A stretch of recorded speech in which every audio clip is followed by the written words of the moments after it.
But then when she went to this RV show and saw the smaller version of this RV, I was at work again at my Walmart.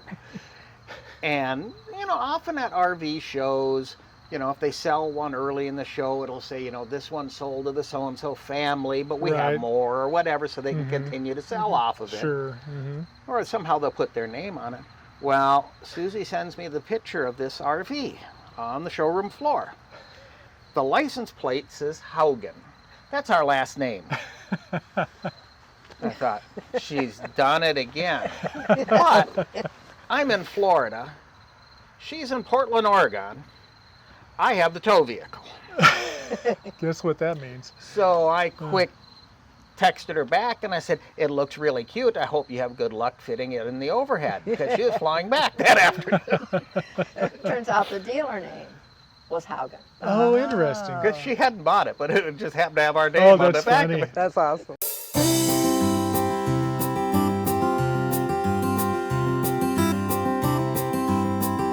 So welcome to another episode of Been a While, and we invite you to come been a while with us, and you guys did so with Grace and I'm not sure what else, to come through the 3 inches of rain that we had, and getting mucked down in the, not, getting kind of stuck a little bit, and you made it through. And you were smiling and laughing the whole way. What's wrong with you guys? People have asked that for years. Usually about me or about how she chose me. Yeah. Well, what about you, and why did you choose them? By the way, I should introduce you guys. I was just gonna Colleen say. always helps me with that. I'm Steve. This is Colleen. We're not the important people, though. We have Scott and we have Susie, and you are from Ohio originally, but now you've been in Wisconsin originally. I'm sorry. Wisconsin for her, Minnesota for me. Minnesota for real close to Ohio. And now you've been in Florida the last how many years? I moved down to Florida in 1970. 1970. Excellent. I would say it was 38 years ago, whatever year that was. Yeah. My daughter was a toddler. Okay. We met in Florida. Yeah, we met in Florida. Oh, neat. Okay. Yeah, actually, her boyfriend introduced us. Oh, well, that's always nice. I bet he is regretting that. No, he came to our wedding a year later. Oh, did he? And we went to his a year after that. Okay. Well, very nice. Well, tell us a little bit about that. Okay. We were both involved in an organization called Via de Cristo, which is a retreat program. I have heard of that. I don't know anything about it, but I've heard of it. Okay. The retreat, you go as a candidate, as a participant, and it's 3 days where you've got lay people giving talks on various subjects. Okay. They're not necessarily scripted, but they're guided. Okay. But people like you and me could give talks at Okay. these things. Once you have been through a weekend, then you can get called to serve on a future weekend. Okay. If you're not called to serve on a weekend, you can go and volunteer to help out. And usually the people helping out are either in the kitchen preparing meals, and it's usually for about 100 people per meal, Okay. or working in the prayer chapel, or in the mailroom sorting letters and things for all the candidates.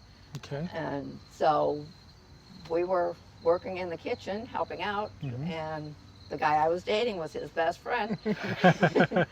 and that's where you met.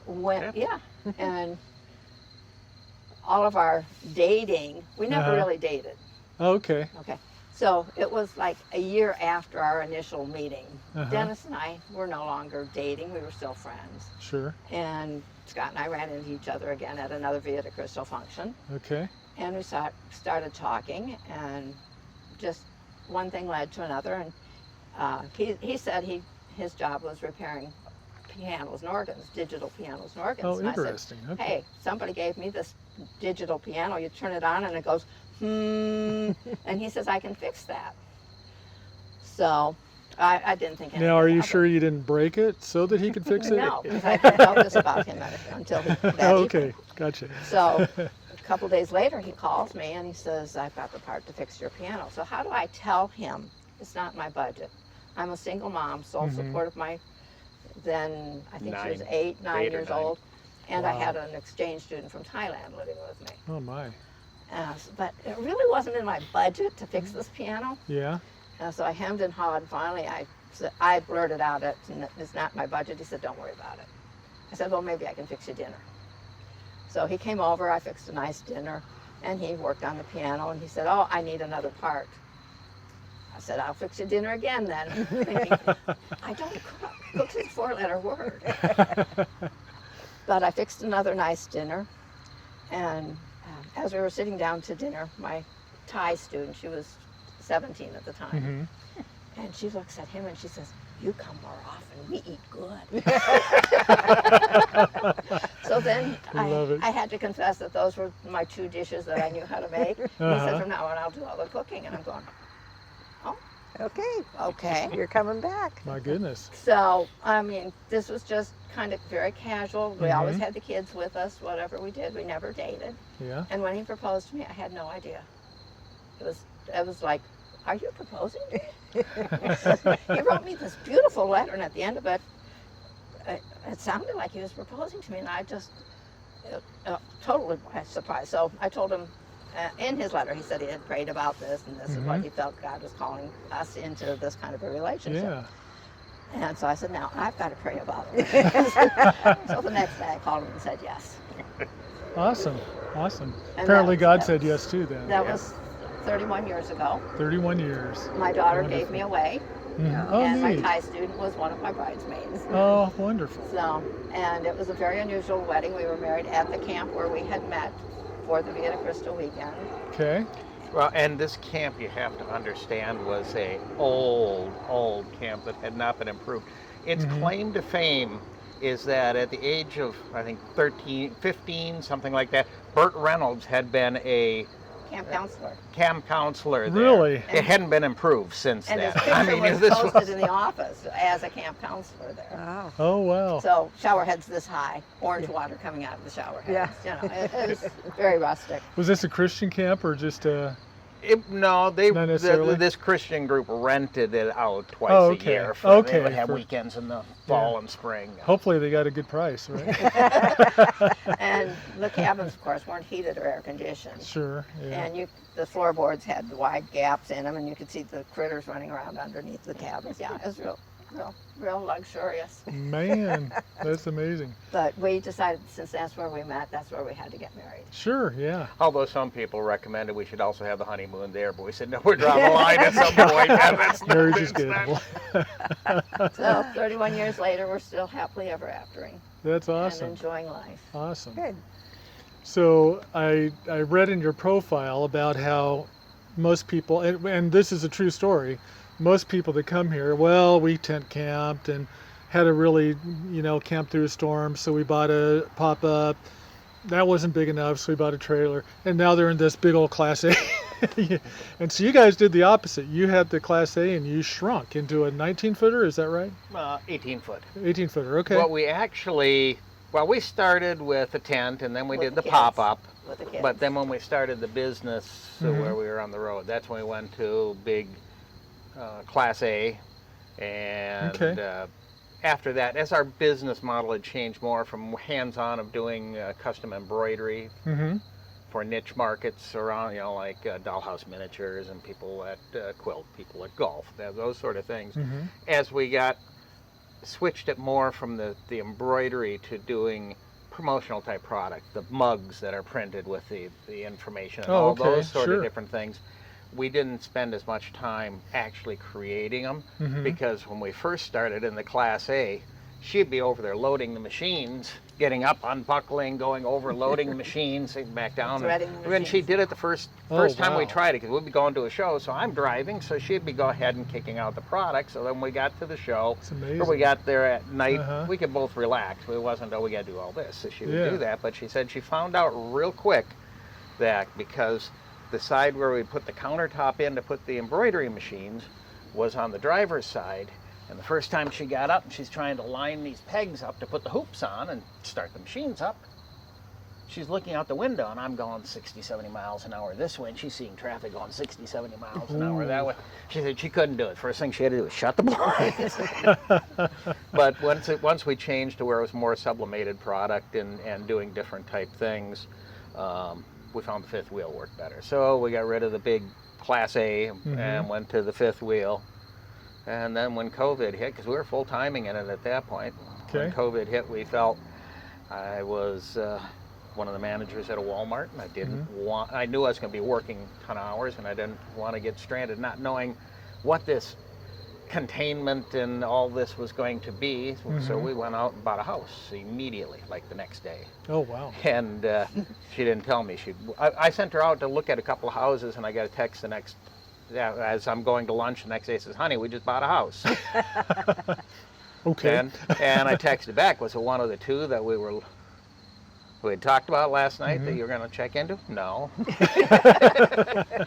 We had kind of looked at this one online. It was listed as 2 bedrooms, possibly 3. They couldn't call the third room a bedroom because it didn't have a closet. Right. Okay. But it was bigger than the master and bigger than the living room. Huh. It was 12 by 16. And all I could see was the long arm quilting machine right up the middle of that. Oh, yeah. Because the quilting machine's 12 feet long. And right in the middle of that 12 by 16 room, perfect. And then the sewing stations around it. But coming out of the RV, we had absolutely no furniture. Oh, okay. And this, because of the coronavirus, at that point, it wasn't called COVID yet, we bought it from a woman who owned several homes that she rented out to the snowbirds in Florida, most of whom were Canadians. Well, guess what? Canadians not weren't coming south that year, weren't yeah. coming south that year, and she had to dump them real quick. And this house was so furnished, there were even brand new toothbrushes in the bathroom, still wrapped in cellophane. She was ready for these people to fly in from Canada with absolutely nothing but their suitcases. Right. And she sold it for a song. Nice. Furniture and everything, huh? All the furniture, pots and pans, dishes, you name it. It was all it's good. not all the furniture we would want. Right. But, but having moved out of an RV before, Right. kind of like having to furnish a whole house. I just kind of like, gotta go, And this is okay here. You can, this Live couch with isn't this me, for but now. this couch works just fine until I can get around to, we'll redo the living room, or so it worked out great for that. And to think how much you saved on toothbrushes. Yeah, really. Of course, you worked at Walmart. I managed a Walmart, so. Oh, very good. So you guys have we've been getting bits and pieces since you've been here a couple days. And I loved on your profile, you said, yes, men quilt too. And so you guys are quilters and not quitters, quilters. And there's been a couple of projects that it's come real close to the quitter part. I bet. Tell us the path there. How did you get there? Both of you. Well, I guess it kind of started when the kids were little. Okay, so when we married, my daughter was 9, and he had a son from a previous marriage. That it was a very difficult relationship, to say the least. But when the little boy was 6, his mother decided to send him to live with us. Okay. And Scott hadn't seen Colin since he was 6 weeks old, 6 months old. Oh my goodness. So Yeah. What question are we answering? we're answering how I got started. I was making clothes for most of the family when the kids were little. Okay. I mentioned kids plural. Yeah. So leftover fabric, we got the pop-up camper and decided to use the fabric that was left over and made quilts for the kids. Okay. Oh, cool, that's a dress you made Not for me. knowing at There's all pants really you what made we for were me. doing. Right. Yeah. Had no Yeah. idea. And we just kind of dabbled in quilting then. Then a few years later, we decided, when the grandkids came along, we decided to make quilts for the 4 grandkids. Well, we got started on those, had 2 of them done, the other 2 half done. Then life interrupted. Yeah, 5 years later, we pulled them out of storage and started working on them again. Well, by then the boys had outgrown the themes we had created for them, so I had to create all new quilts for them. But that's really what got us started, was making quilts for the grandkids. And I've just always kind of enjoyed some needlework. It was funny, last weekend we went and saw my sister at her lake home in Lake of the Ozarks. Sunset Beach, yeah. Sunset Beach. Okay. And she reminded me of the time, because she's 11 years older than me. And she says she remembered how frustrated she was when, as a kid, my mother had bought some little embroidery kits, hand embroidery. Yeah. And because my sister had been doing them and was working on that, and I guess I whined about it, and so they gave me one of these little kits. And my sister said, I still remember to this day, you had just started, you were 11 years younger than me, and yours turned out really well, and mine better than mine, and I've been doing it for years. And all these years I've had this grudge because of that. So I did that, and we've had all sorts of, when we had the embroidery machines, we like to do, my daughter, our daughter, liked to have me, and she would actually be happy to tell her kids, her friends when she went to school, that I made her clothes. Cool. I would make a number of, I remember there was this princess line dress, and I had told her, she said, well, you make me something. Okay, here, pick out what you want. She did that, and I said, okay, now pick out the fabric. And she picked out this wild metallic silver and black diamond, big diamonds, and all the lines and everything that has to be cut in on a princess dress. Has all these And seams. Susie came home from work the day I had off, and she was working. She came home and she says, you can't do that. There's no way you'll ever get that to line up. Well, I did.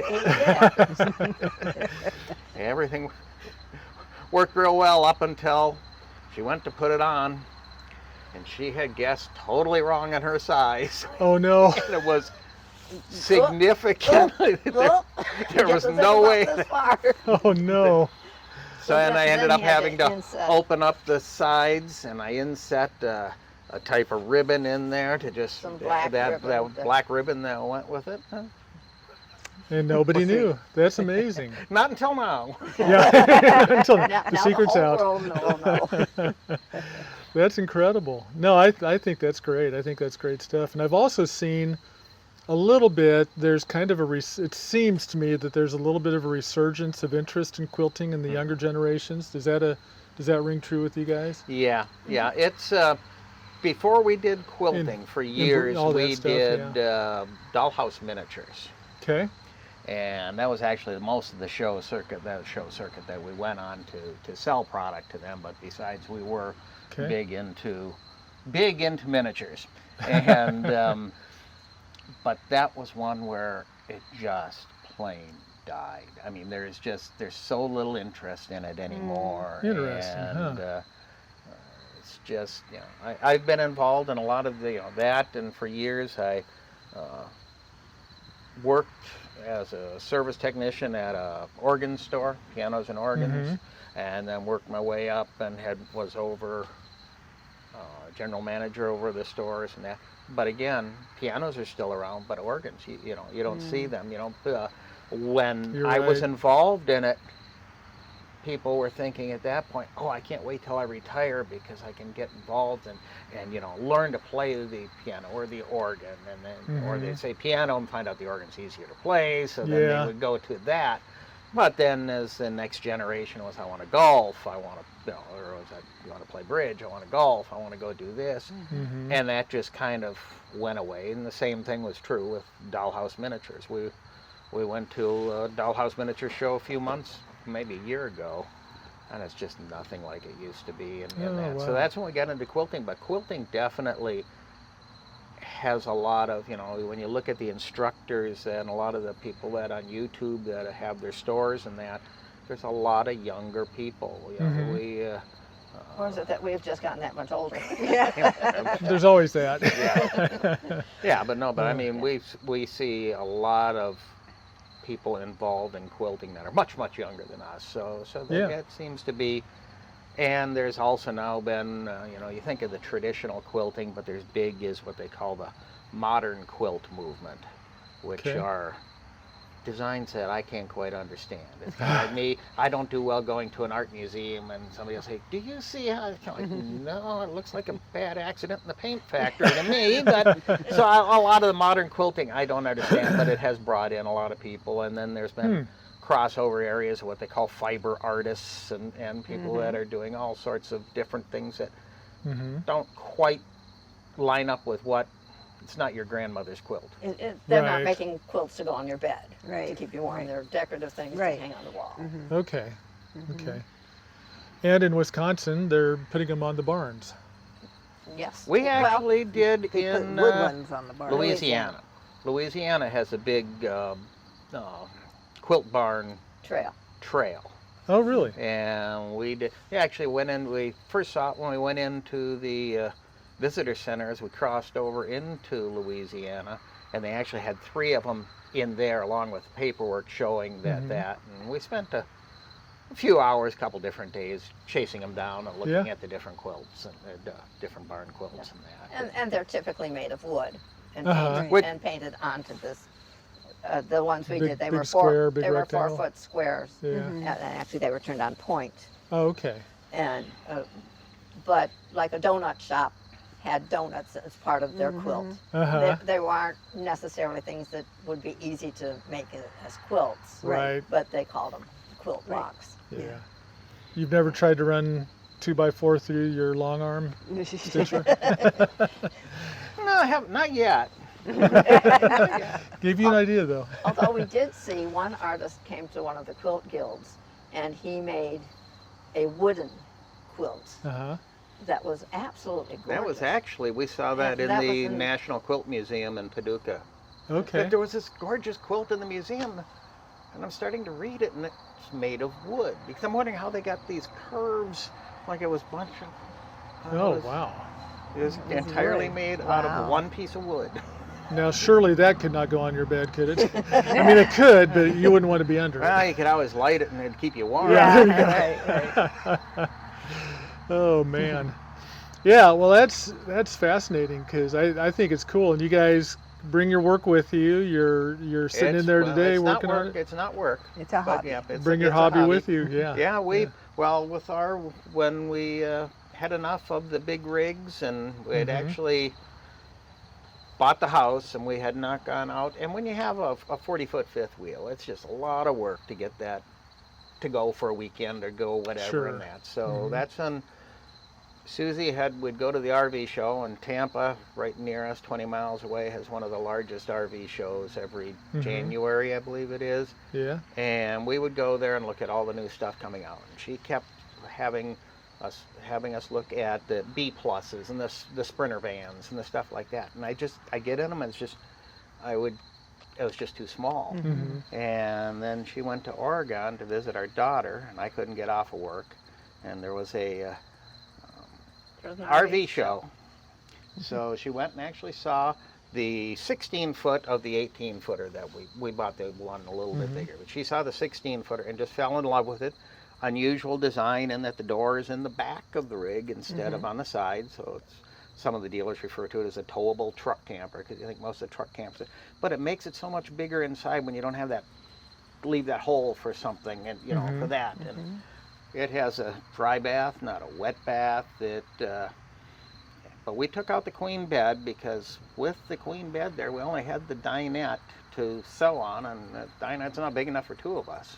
Okay. So we took out the queen bed, put in 2 twins, which left a gap between them, and then got a drop-down table that will fit in there. So we can actually set up 2 sewing machines. This trip we only brought 1 machine, so usually one of us is.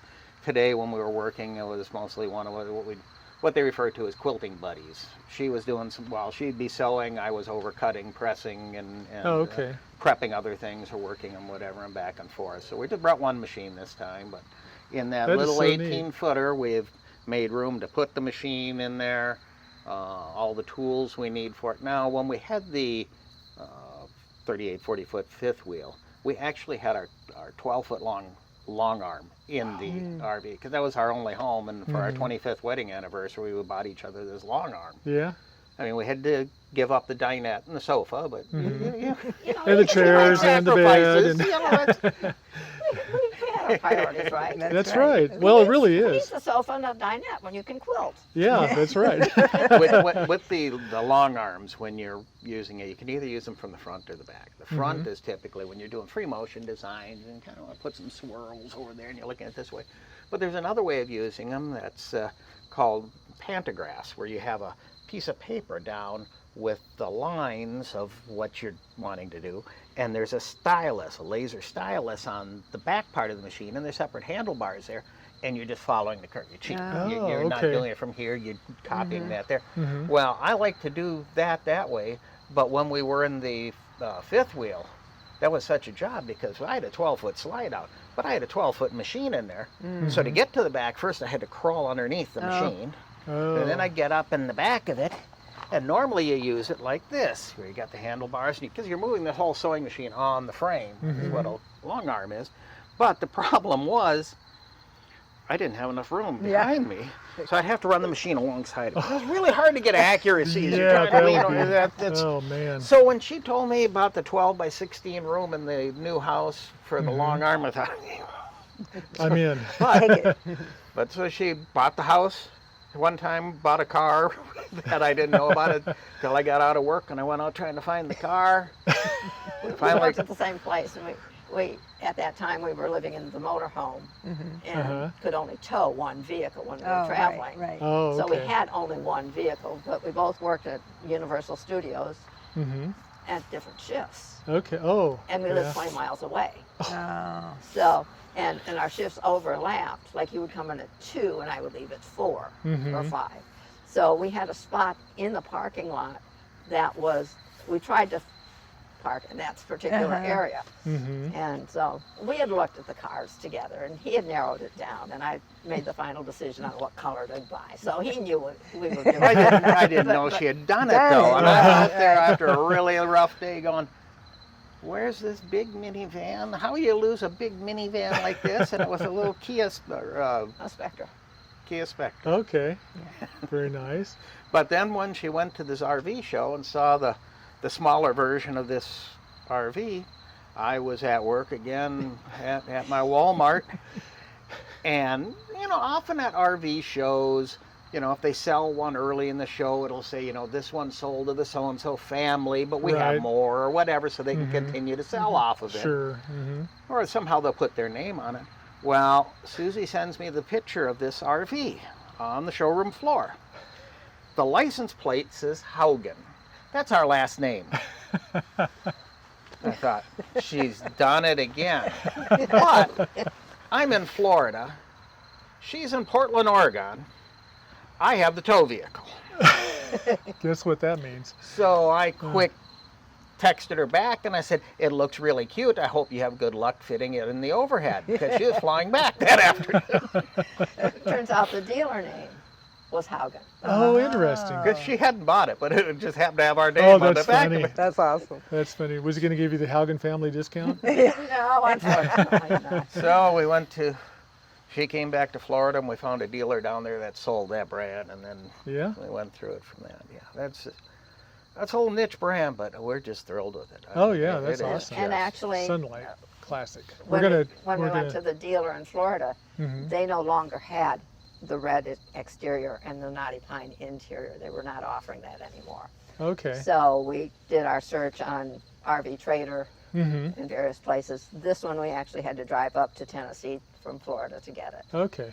Not quite as bad as Oregon. No. Not quite as bad. But it was up on the top of Signal Mountain. Now, if you think during the Civil War, what Signal Mountain was intended for is the highest point ever. And this was on the top of the mountain. Now, we're from Florida.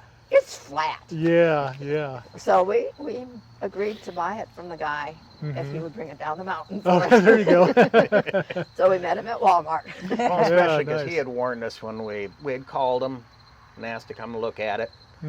And he says, just don't trust your GPS.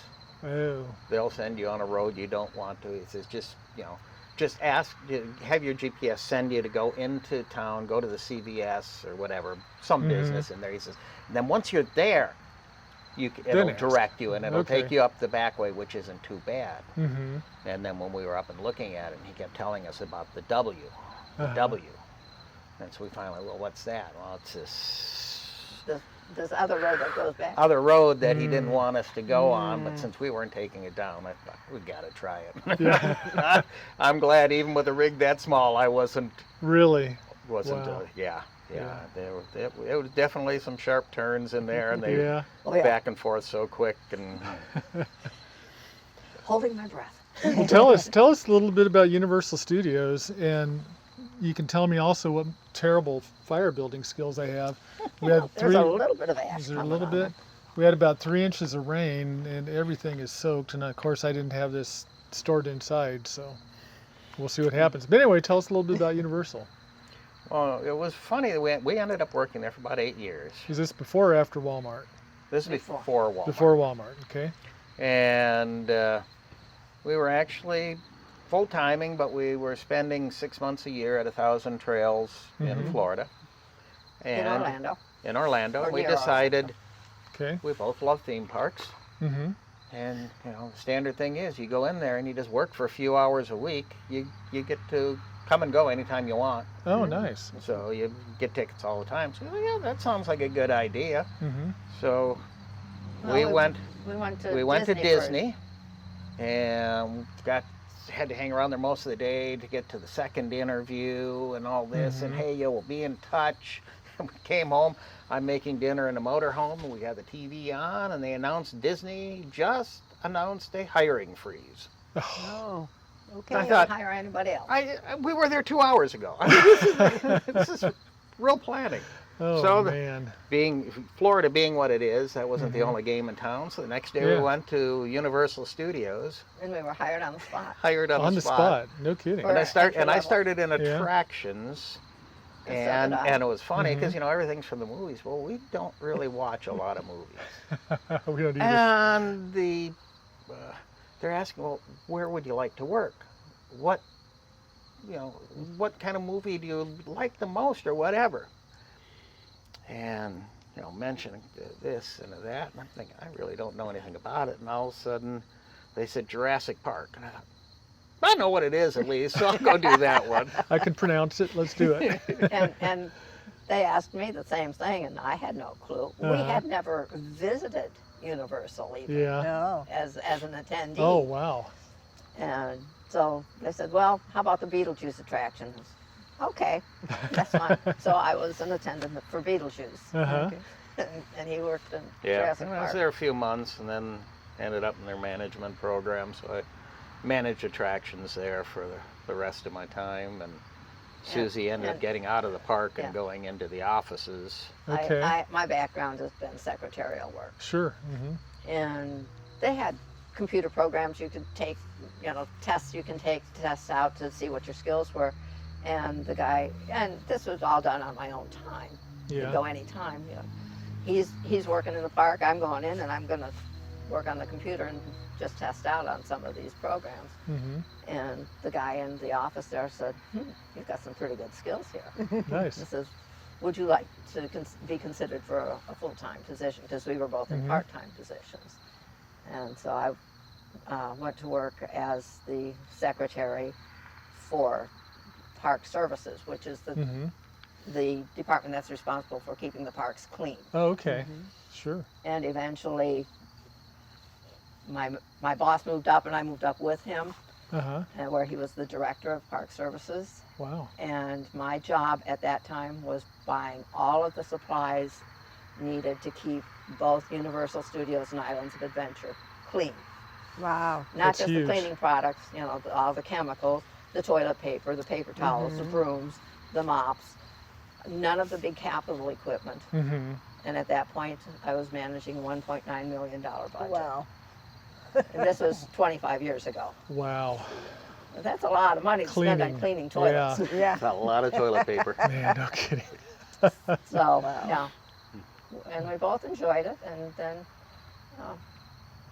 And My- two things that made me ready to leave there. One was we heard there was an announcement that we were going to get the Harry Potter.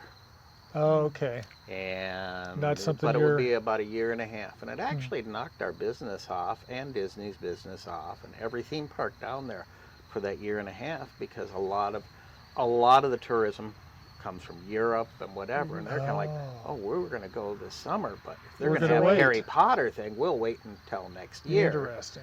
And then I knew once it opened, it was going to be a nut house around there. And then Oh yeah. where we had lived before that in Pinellas County, her mother and father had lived there, and her father had just passed away. So we thought we should be there more for her mother. Yeah, So I Mom was figured that was 80 a good years time. old and hadn't driven in 20 years. So Yeah. she had a strong community that she was part of there, and there would be no reason to move her to Orlando, to where we were living. It was easier for us to make that transition. And so that's how we ended up near St. Pete. Okay. Okay.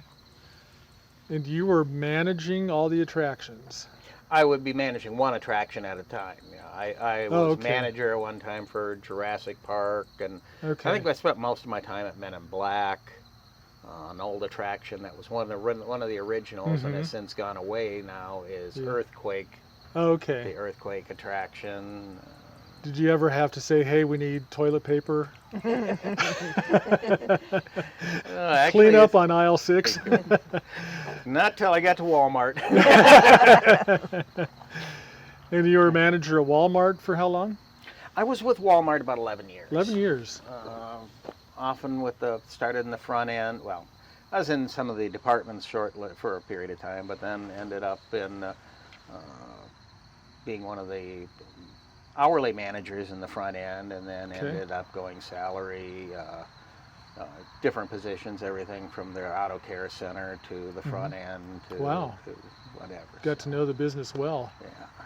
I'm going to let you guys talk amongst yourselves for just a minute. I'm going to go get another block and see if we can get this thing woken up a little bit. So I will be right back. And while he was working at Walmart, I was working at All Children's Hospital, which, while I was there, became affiliated with Johns Hopkins out of Baltimore.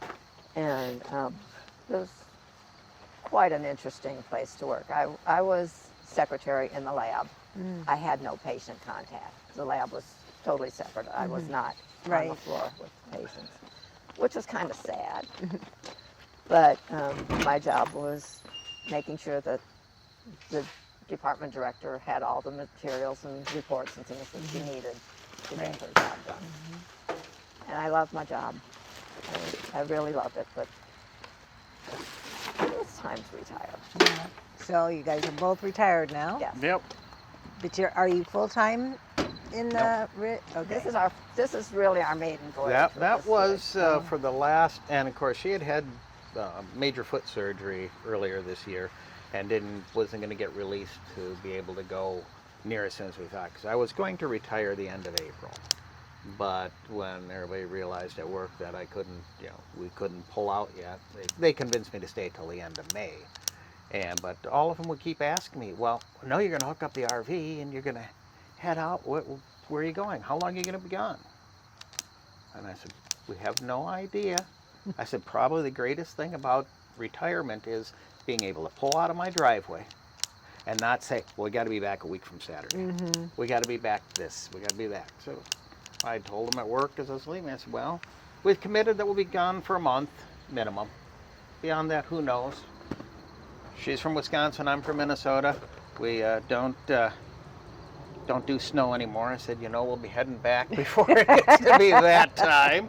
And yeah, they get hit pretty good sometimes. I said, no, it's been, what did you say, 7 weeks? 7 weeks. 7 weeks now, and we haven't turned around. We're not heading south yet, so we must not have hit the halfway point. But it's getting close. It's getting close, yeah. We're probably going to be going up to see my sister again in Iowa. She was in Missouri, now she's in Iowa at her other house, so we're going to go there for a few days and then probably start meandering our way back. Don't know exactly what areas, but been trying a lot of the Corps of Engineer parks and in the federal parks and some state parks. This was the first time that we did a Boondockers. Okay. And thank you guys for making it painless and whatever. Except for getting in. Yeah, we have done a number of harvest hosts, but they're so expensive. I mean, the first night we stayed at a winery, and it was $250 that night. You must like their wine, huh? Well, You're not the first one that said that. They Yeah, I can't remember what the name was. In Georgia, Horse Creek. Horse Creek. Yeah. That's funny. Yeah. Yeah. So to those listening, it really isn't $250. It's what you buy. That kind of, yeah. They were enjoying themselves. Yeah. And we didn't consume it all right there. Took some with you. Of course, we bought the T-shirt to prove we had been there. Oh, there you Well, that was the expensive part. go. Yeah, probably. So no, that's funny. So yeah, so well, I'm glad hopefully you go away with a good experience Oh. with the Boondocker side. So Yeah, it's been yeah, wonderful. we love it. You're I think 177 Wow. that we've hosted here, somewhere in that ballpark, and we just love it. Well, I love it. She is interestingly. I'm the introvert. She's not. But something happens with RV folks. She becomes the introvert, and I become the blah blah blah blah. So anyway, I don't know what the deal is exactly, but So, do you RV? we have. But it's been a while. My mom, no, not been a while, It's but been a while.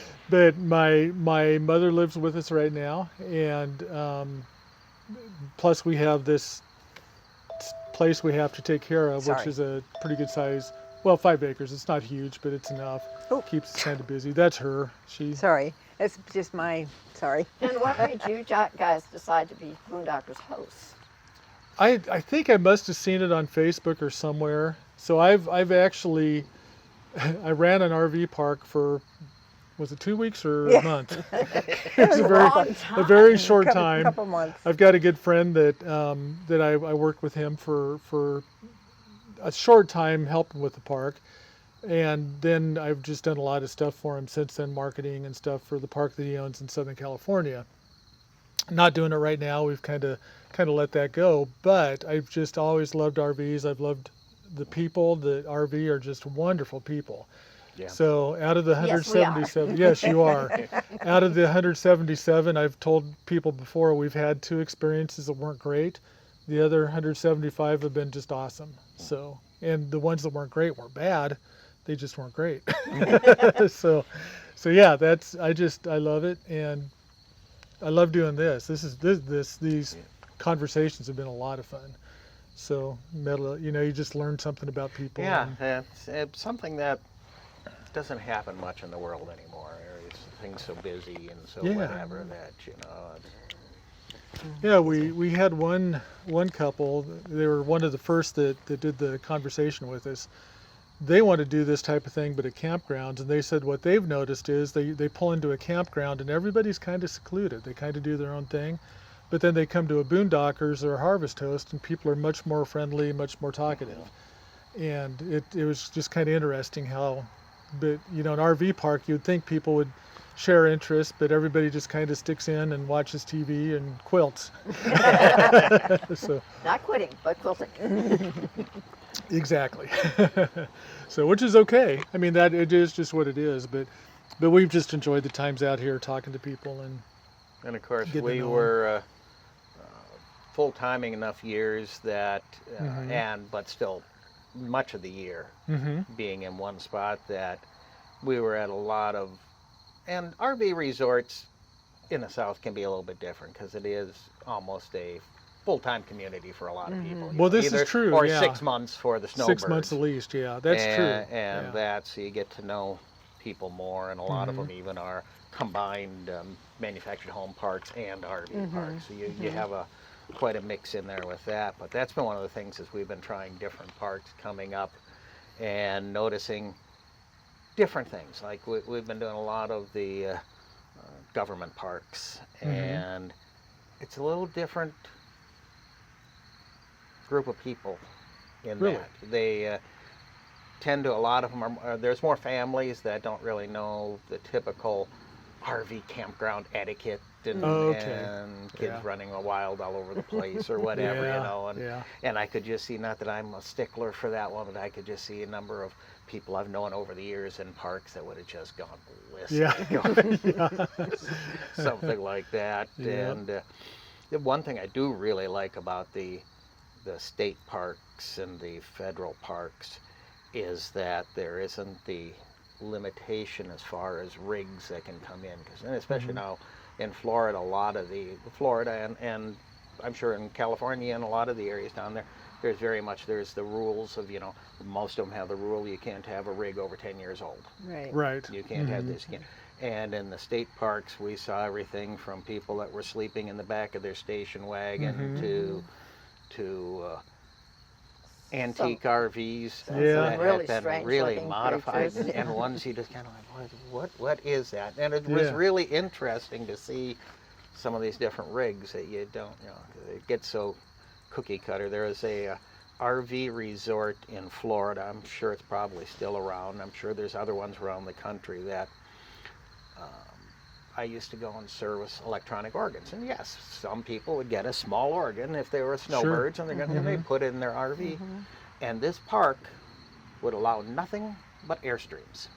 Oh, interesting, huh? You went in there, and there's silver as far as you could see. And Yeah.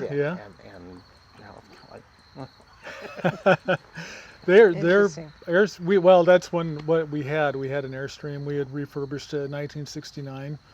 Hadn't restored it, but we had refurbished it, so it was decent. And anyway, but there is definitely a different, that community, the Airstream community, they love their Airstreams. Yeah. And so I mean, they're amazing machines, how they're built. They are. They're cool. They are whatever. But But a whole park. they're not for everybody. For me, that's one of those that the price point on them, they definitely, even though they are more expensive to manufacture and the stuff that's in it, I understand that. But I have to believe that the price built in there is a lot of this. It's an Airstream. Oh yeah, no doubt. Well, I bought mine for $1,500, so you can imagine those. Yeah, it wasn't state of the art by any stretch. But anyway, got it out of a field in, was it Wyoming? I believe it was Wyoming. But anyway, that was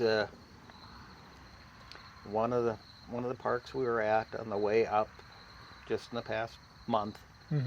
Was a gentleman that we got to chatting with that had his Airstream and only had it out a few times yet. And it was maybe 10 years old, I think he had said. 8, 9, 10 years old. But he got it for such a steal. It was only $65,000. And I'm going, it's all relative. It is all relative, yes, it is. This little thing is absolutely perfect for us. That's awesome, yeah. And it's what works for you is what's important. So I got to trade in the F350 diesel dually that I was driving and paying not at the time we got this, but a couple of years prior to that, I was paying over $5 a gallon for diesel in Florida. Yeah, oh man. And now I can pull it with a little, mid-sized SUV. So. Yeah. Well, tell us, that kind of is a good segue. Tell us a couple of your pro RV tips. You guys have been doing it for a long time. Let's pretend that we have never RV'd. Convince me that it's a good thing to do, and tell me some tips along the way that I should know. Well, first thing you want to do, exactly what you just did, and ask people, because you're going to, it's a vehicle. You buy a new car and you decide that's not what you want, and you have to trade it in and get another one, you're going to lose money. So you really want to. And there's a million RVs out there and a million different people, and there's a reason for each one of them being built. There is, we loved our time in the Class A. It was just convenient. But then as we found out our business needs was changing to where we weren't moving as often. Right.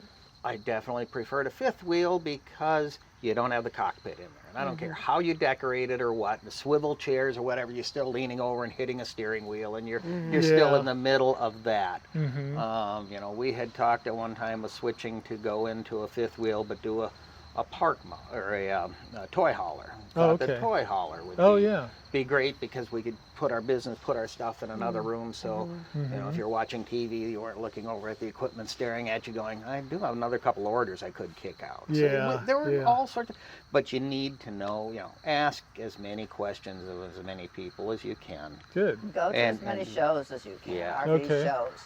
and look at all the different models. Look at that stuff are you out don't think you And would don't even send your consider. wife alone, right? Yeah. I'm sorry, go ahead. You were. And think about how you're going to use the RV. Mm-hmm. Is it going to be for an occasional weekend? Are you going to be spending extended time in it? Are you going to be taking the grandkids with you? Mm-hmm. We like the rule, what is the 642 rule? Mm-hmm. Get an But RV that was one of them, especially in Florida, with all the snowbirds and the people that live in it. There's the the 642 rule. You want most people there are looking for rigs where they 6 for cocktails, Mm-hmm. but can only use 4 for dinner, Mm-hmm. but it sleeps 2. Anyone else? There's hotels. Florida has its share of hotels. I love it. That's great. 642 rule. I've not heard that one before. So a lot of it depends on your personal needs. Mm-hmm. Like he said, ask questions, go to shows, shop the dealers around you, Mm-hmm. go into as many RVs as you can and look at how they're built. Would it meet your needs? Right. What is your need? Do you need a queen size bed or a king size bed? Do you want something small? Mm-hmm. If you're just going for an occasional weekend, a small camper would be fine for you. And I'm Yeah. sure there's a lot of people out there that swear by their dealer and their this Oh, and sure. that, but I Or don't. swear at. I was going to say I've had more of, the salesmen. They're almost all commission. Mhm. You got to be very careful on that, because one of the things that always used to drive us crazy was the salesman telling you exactly what rig you wanted, because we were Yeah. very unusual ones. I mean, at one point I was carrying my heat presses, my sublimation printers, my embroidery equipment. So I know what all this weighs. Mhm. So one of the first things, once I find a rig big enough, it's kind of like, okay, now what's its carrying capacity? Right. I don't want to overload that thing. I don't want to have to worry about pushing those brakes right to its limit and going going down a mountain. Right. So no, I'm definitely going to keep it within those limits. And the salesman, this met, because we'd said we want this room and this and this, and he's got one that's just like it. And I said, but I do want, and at one point we were looking for 4,000 pounds of carrying capacity, which is Wow. very, very unusual. And we Yeah. finally did find a KZ fifth wheel that had 3,800, which was close enough for us, But Yeah. but we would get people, and the salesman would quick, but the average person, the average family camping only carries 600 pounds. We I aren't told average. you we are living in this thing. Yeah. It's not camping. Yeah. When you get the residential model with the washer and the dryer and the whatever, we're not talking camping here. Yeah. And so you can't trust a Mhm. salesperson alone. Know what you're going to be carrying. Yeah. Know whether, Good. that's like now with us with the quilting stuff. That's very minimal. That's not a lot of weight. It's not a big thing like some of the stuff that we've carried in the past. Mhm. We have two of the three bedrooms at our house that are completely full of quilting stuff. If we took all that would be another story. Yeah. Yeah. But we said on this one, okay, we'll not take all 14 sewing machines. We'll just take one, maybe two eventually. But we normally now we'll bring little kits along, or we'll bring, like one of the ones who we're working on today. She was doing more of it than me today. Uh-huh. Is what they call a block of the month club, which is where you build this quilt, but there's usually anywhere from 12 to 18 different type of blocks in it. And each month you're working on one particular type. Oh, okay. And it comes with, some of them you pick your own fabric, but a lot of them come with that month's fabric with them. So we'll have this little packet that we can make that without having to worry about all of the thousands of yards of fabric that we have in our house. Now, I can no, only we're not imagine. going to. When we were full-timing on it, we had, in the front bays of our fifth wheel, we had 10 of the huge totes, Rubbermaid type totes, each one numbered. And Susie, with her secretarial skills, had a card catalog in there with a little piece of the fabric glued onto an index card nice. with how much fabric we had, which bin number it was in, Wow. categorized by florals or blenders or whatever type it Where may we be. bought it, Nice. Where we bought so it, if what we needed to get paid more for it of to see if we Yeah. could get more. That's awesome. Goodness. And You know, if it was a panel or something that was too big a print, that little piece wouldn't match, and she'd take a picture of it and put the picture of it on there. Right. And we'd have all that. We're not going to have that with this. Yeah. We're not going to, you know. And we you're bring okay some with projects. that? That's fine. Yeah. You know, most everywhere we go, there's a quilt shop nearby. If we run short of projects, we'll find something else on the road. Yeah, for sure. Besides that, it's always nice to have an excuse to go shopping at a quilt shop.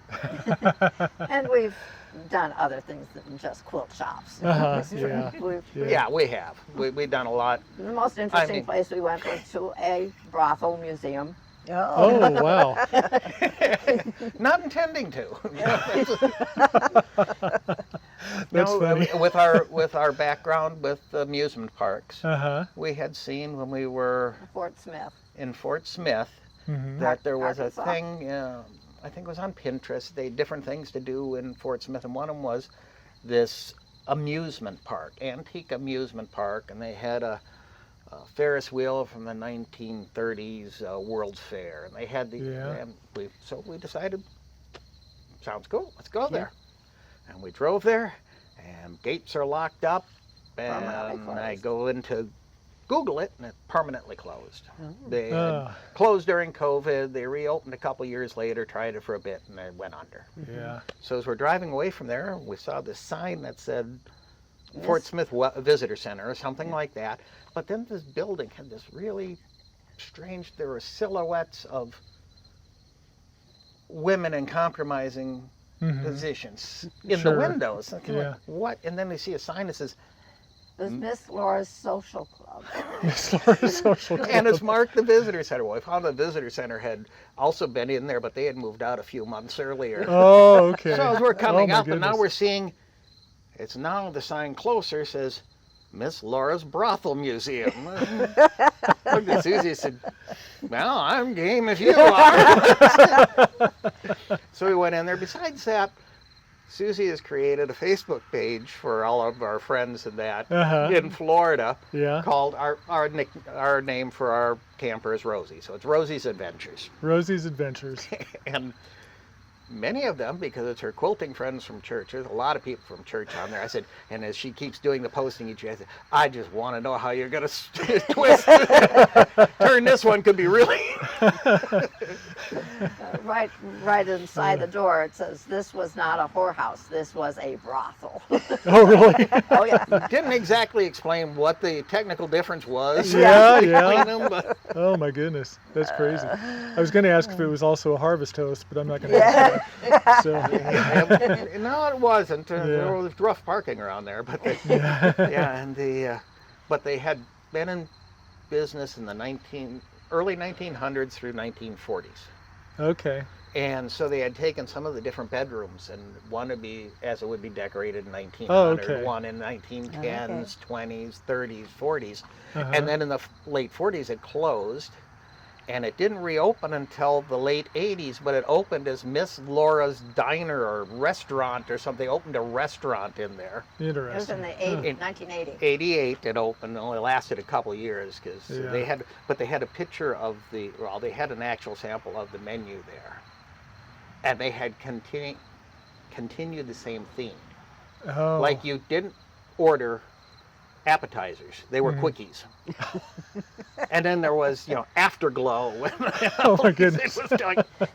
And a steak dinner was $20. Yeah, and this is back in the 80s, so okay. definitely they were not a bargain. They were way overpriced. They were way overpriced. Oh my goodness. Then it closed again, and now they've reopened it as a museum. So. Hey, well. But it was interesting. But yeah, I'm sure it was. I mean, there's no way. When I left Florida, I said, "Honey, we got to go find us a brothel museum." But and that's what we've been enjoying. It's just kind of like, let's do it. We had a couple here that they said they always look for the odd stuff, so that would have been on their list. The roller skating museum, they found out about that here in Lincoln, and they were like, "We're in." And just the stuff that nobody else necessarily thinks of, or few think of, they go for those things. Fort Smith, we found out after the fact, was where Elvis Presley got the haircut heard around the world. Oh, okay. Oh. So they have a barbershop museum. We went into one of the diners not near the Barbershop Museum, but in Fort Smith. And here's this life-size statue of Elvis standing with his- there. So got a picture of Scott with Elvis. Oh, that's great. And I thought that was interesting because this restaurant's drive-in. We went inside and ate. Uh-huh. They had both, but the drive-in, it's the oldest restaurant, family-owned restaurant in the state or something like Oh, that. wow. And their biggest claim to fame was they're the last one that still can legally bring you beer curbside. Grandfathered in, I suppose. Who knows? I don't know. Huh. Interesting. Very interesting. Well, It has been interesting seeing some of the different lines. Well, there was one state there was something you could get a drive-through cocktails, huh. but legally they had to put tape around the lid going onto it and a tape over the straw hole. Somebody wrote a law for that. Sure, that makes it safe. Yeah, that fixes everything. Well, any other pro tips before it's getting dark and we want to take a quick look at your rig before we?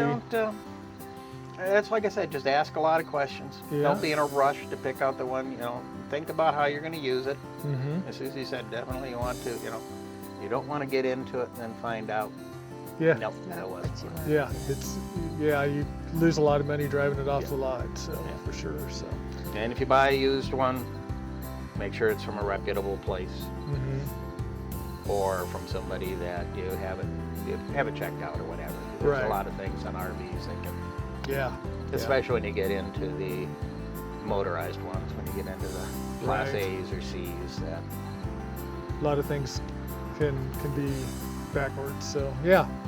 Well, very good. Well, why don't we'll just keep that thing rolling and we'll go take a look at the rig and then we'll call it good. And by then maybe the fire will Yeah, actually be really. started.